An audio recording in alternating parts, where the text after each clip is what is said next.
Hello, buddy. Welcome back to the Tin Man's Core channel. I'm your host, Jeffrey Tin Man Taylor, and today I'm finishing off my Chill and Scares marathon for you guys in the first video I'm reacting to today is, are these disturbing anti-piracy screens real? So without further ado, I'm going to turn the lights off, move the camera up here for you guys, and let's get this reaction on the road and in the bag, shall we? Okay, here we go. On October 13th, 2020, a 40-second video was uploaded to YouTube titled Mario Party DS Anti-Piracy Screen. The first 10 seconds of the video show actual gameplay footage of a Mario Party minigame on the DS, after which an error message pops up on the bottom screen. The message reads, "Exception occurred. Please turn off the power and destroy the game card." This is immediately followed by the appearance of another ominous message that reads, "Software piracy detected. You are in possession of an illicit copy of this title. Please turn off the power immediately."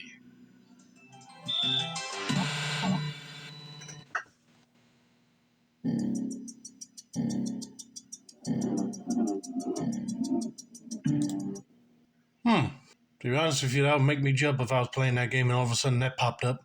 I'd be like, oh crap. So if it tells you to turn off the power, you better turn off the power quick before a virus gets put on your computer or if you're playing it on a gaming system. The screen then turns black for about 2 seconds before cutting to an image of Mario, Luigi, Wario, and several other Mario Party characters standing behind bars on the bottom screen. The text on the top screen reads, "Piracy is no party. It is a serious crime to pirate video games. Please turn off the system and report this stolen software immediately." Eerie music and sinister laughter can be heard in the background as a "Power Off Now" message flashes on the bottom screen. In less than a month, the video garnered almost 1 million views on YouTube. Much of the video's mass popularity can be attributed to the description, which claims that the disturbing anti-piracy screen can be triggered in the game. In the months following the upload, a similar video that had been posted by the channel Super Mario 64 Beta Archive 4 months earlier began gaining massive traction. The description below this video also stated that this was a real anti-piracy screen that could be found within the Super Mario 64 game. This is the original clip. It's me, Mario!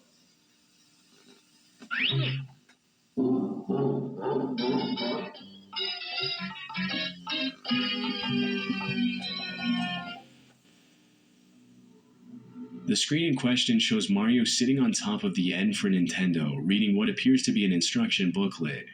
Above him, there's a warning that reads, "It is a serious crime to copy video games according to copyright law. Please refer to your Nintendo game instruction booklet for further information."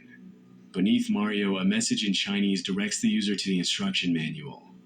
Similarly to the Mario Party DS anti-piracy screen video, this 24-second clip also went pretty viral, receiving over 2 million views in just a few months' time. The virality of these two videos can ultimately be explained by the shock they caused in viewers. Although every game from the Super Mario franchise was meant to be played and enjoyed by people of all ages, it was expected that a large number of users would be children, and it's incredibly jarring to see such alarming messages about serious crimes and piracy in games marketed to young audiences. As these videos received more and more attention, many viewers took their confusion to online forums and gaming websites, where the authenticity of the clips was put into question. In the first months of 2021, several debunking videos were uploaded to YouTube in which it was explained that the alleged anti-piracy screens were fabricated by the channels that posted them to scare the audience. Even though it was confirmed that the screens were fake, these two videos gave rise to a whole new genre in the online horror community. And for a while, fake anti-piracy screens reached a similar level of popularity to the previous decade's creepypastas. For several months, dozens of creators uploaded their own mock-ups of anti-piracy screens, ranging from obviously fake to slightly creepy to downright disturbing. One of the most unsettling of these videos was the Super Mario Odyssey anti-piracy screen, which was uploaded to YouTube in December 2020. Even though the video consists of a fake anti-piracy screen like any other, it's an example of how far some creators took the idea, and it's a lot more creepy than many of the other fake screens that were uploaded around that time. This is what was shown in the clip.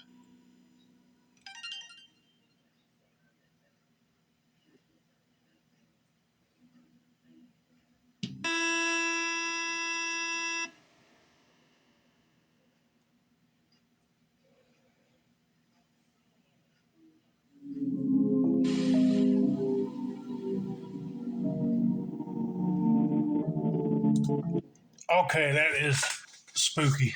Now, that right there, I'll say that's a fake. Because there's no way that they'll put an evil version of Mario on a screen trying to warn people about pirating video games. I'm glad that Chilling Scares was able to find out that most of these were fake. But that will give you nightmares for sure.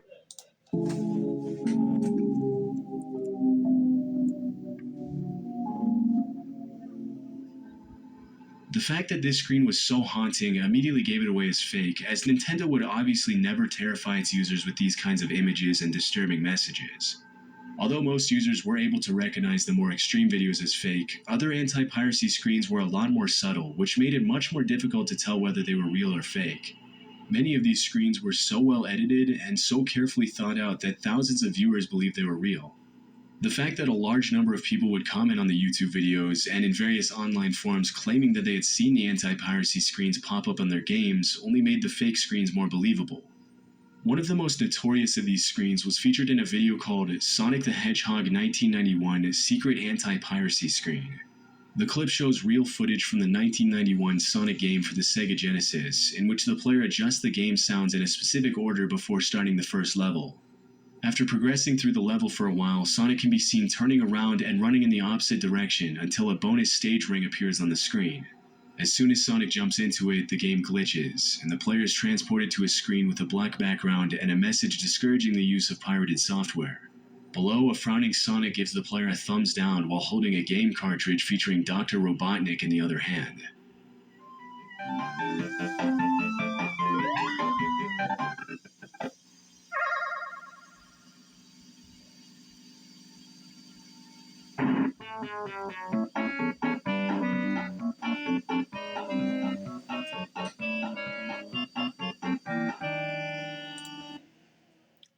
Never seen that one either. Whoever made this video was good at making Sonic holding a game cartridge with that Dr. Robotnik guy. But if you said that people are seeing anti-piracy screens pop up on their games, then it's real. This is why you don't copy games, because whoever created the games will come back and hit you with a lot of legal issues. That's for sure.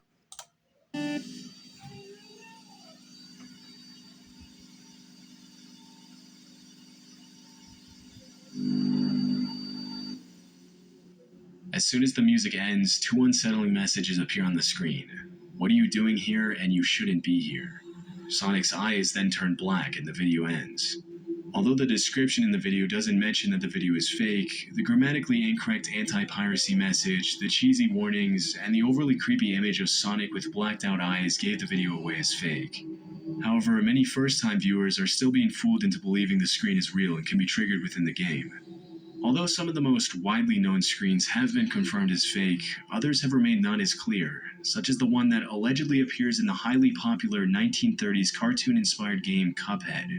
In 2021, rumors started circulating that if the console detected pirated software, strange things would start happening in the game. Some sources claimed that instead of listening to the original music of the game, the player would have to listen to a creepy, demonic version of the soundtrack throughout the whole game. Other players reported that an anti-piracy screen with dark, creepy sounds and a reverse, slowed-down version of the theme song would appear as soon as the game started, along with other strange gameplay effects.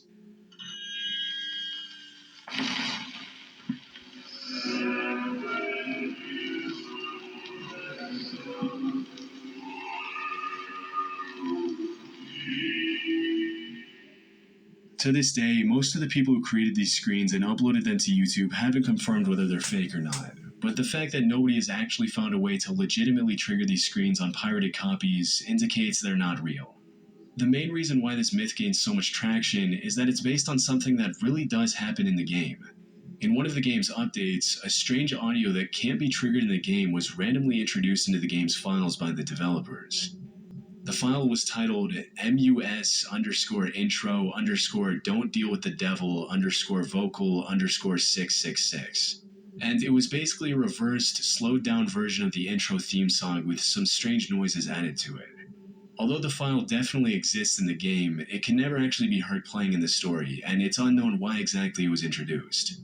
Many YouTubers use this audio file to fabricate videos and spread rumors about the now infamous anti-piracy screen, causing confusion for the millions of viewers who saw their content. It's worth noting that many of the most well-known anti-piracy screens, including the Cuphead screen, have been reposted all over the internet since their creation, and most of the time it's never specified by the uploader if the screen is fake or not. Sometimes, if the screen has obviously been fabricated, or if it doesn't fit in the overall mood or aesthetic of the game, the viewers themselves debunk the screens and expose them as fake. But other times, it's not so easy to gauge the authenticity of the clips, as was the case with the extremely disturbing Niten Dogs DS anti-piracy screen.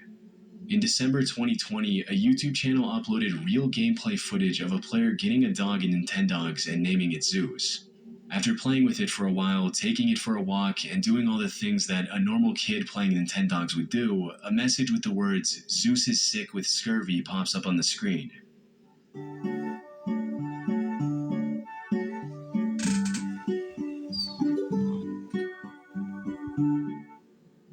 The screen then turns black, and an even more disturbing message appears. It reads, "Zeus has died.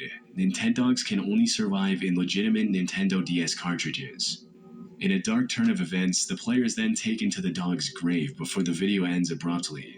This is one of the most chilling anti-piracy screens on YouTube, especially since Nintendogs is a children's game, and it's hard to imagine a kid would want to play on their DS again after being traumatized by something like this. Yeah, exactly. So it makes you wonder, was this something that an adult was playing and fabricated the whole Zeus has died just to make it look like an anti-piracy screen? But yeah, if I was a kid and I was playing that, I'd be traumatized for sure after seeing a dog die like that.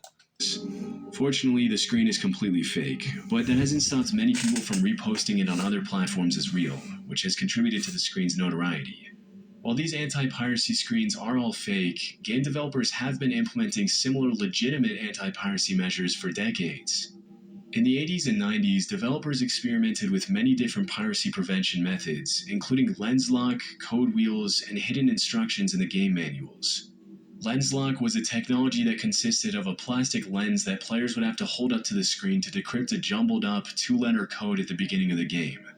Without the code, access to the game would be denied.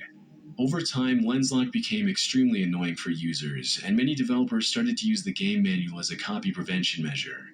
The way this would work is that the player would reach a point in the game where they would have to answer a question to continue playing, and the answer could only be found in the game's instruction booklet. In theory, this seems like a good approach for piracy prevention, but it posed a problem for players who bought the game used and for those who lost the booklet, and after a while companies replaced this method with the infamous code wheels. Code wheels were circular mechanisms consisting of multiple layers of cardboard, each featuring different symbols, characters, or words. The layers could be rotated to align different elements on the wheel, revealing a code through the cutout windows. At the beginning of the game, the player would be prompted to enter a code, which would require the player to rotate the wheel until the correct code appeared.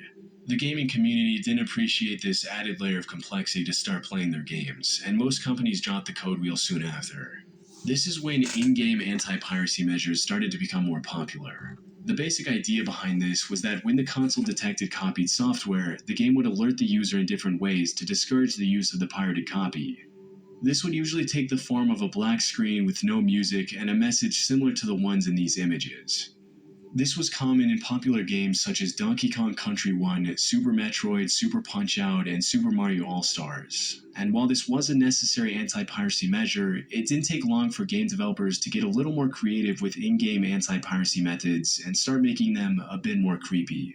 I just thank God every day I did not get into taking discs and copying games, because every time I played a game, I always see their legitimate anti-piracy screens pop up saying that basically you get in a lot of trouble if you try to copy the game. I said, oh, don't worry, I ain't doing that.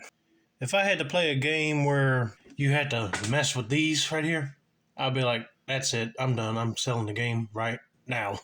Because I'll be mad as hell if I had to keep on trying to rotate these things in order to find the right code to put in the game just for me to unlock it and play it. That won't fly with me good. A perfect example of this can be seen in Donkey Kong Country 3, which featured one of the first anti-piracy screens that could be considered creepy. It's worth mentioning that in the first installment of the Donkey Kong Country series, the anti-piracy screen was a generic error message that wasn't very intimidating at all. But this changed in Donkey Kong Country 2 and 3. When the copied software was detected, instead of seeing a black screen with an anti-piracy message, the player would be taken to this screen.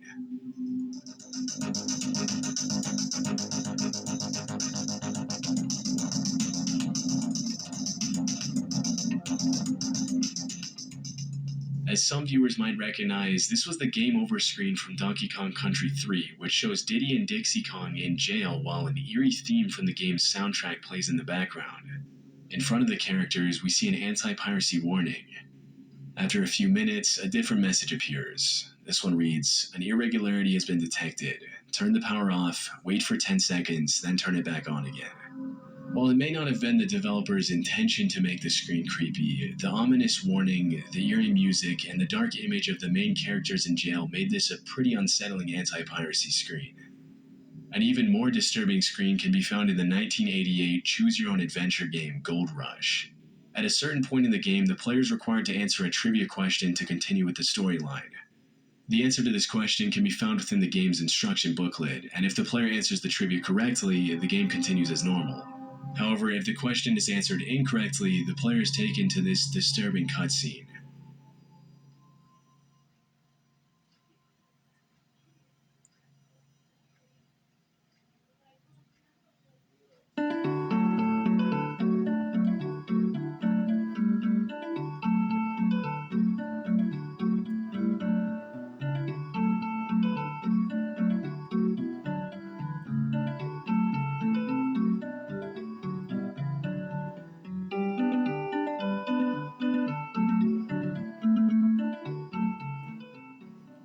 Essentially, the player gets killed for the crime of piracy, which, coupled with the happy music playing in the background, makes this a pretty grim anti-piracy measure.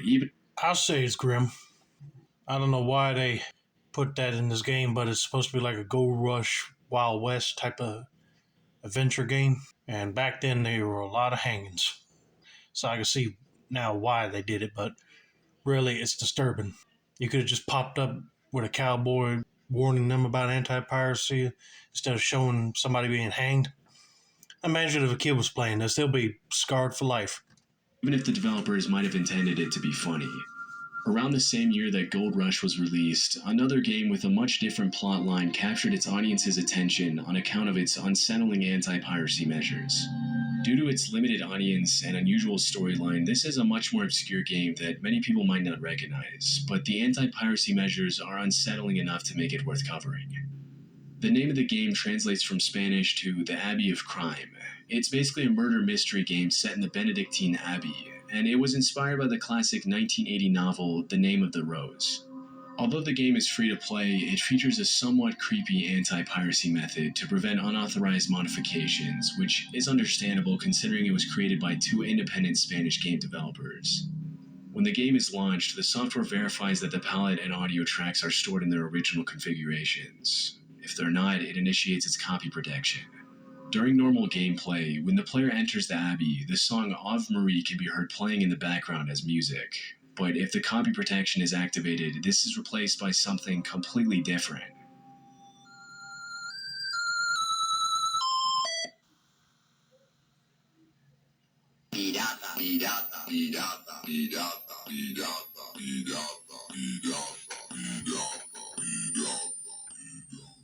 This translates simply to pirate, and considering the continual distortion of the audio file, the whole scene is pretty creepy.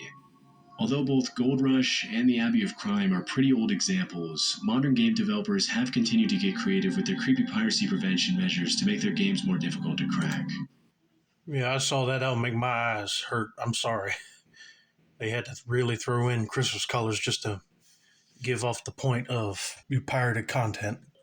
Seems like back in the 80s they were more creative about their anti-piracy screens than what people are doing today, probably. They're just using weird colors or showing people being hanged or some other crime just to show the point that piracy games ain't fun and you're not supposed to do it. I mean, it's cool, but it's also spooky at the same time. Let's just put it that way. Serious Sam 3, for example, contains a pretty aggressive anti-piracy measure that made the game practically unplayable. Players that illegally downloaded the first-person shooter game would be able to enjoy the gameplay as normal, with only one exception. If the software detected it was being played on a copying device, the player would be chased down by some sort of red scorpion demon throughout the whole game. The monster is unkillable and moves at a much higher speed than any other monster in the game. As with Serious Sam 3, many developers implemented anti-piracy measures that would be triggered at the very start of the game to make the game unplayable. But other games like The Legend of Zelda Ocarina of Time feature slightly more cruel anti-piracy measures. In contrast to the copy protection measures in most games, even if pirated software is detected in Zelda, the game allows the player to continue playing as if nothing was wrong. You can beat every boss, follow the storyline, and reach the very end of the game, and only then is when things start to go awry. At the end of the game, after beating Ganon, the player has to escape the crumbling castle with Princess Zelda. During normal gameplay, the princess magically opens the door and the player must walk through. But in the pirated version, the door never opens, and only the princess passes through, leaving the player to die in the crumbling castle.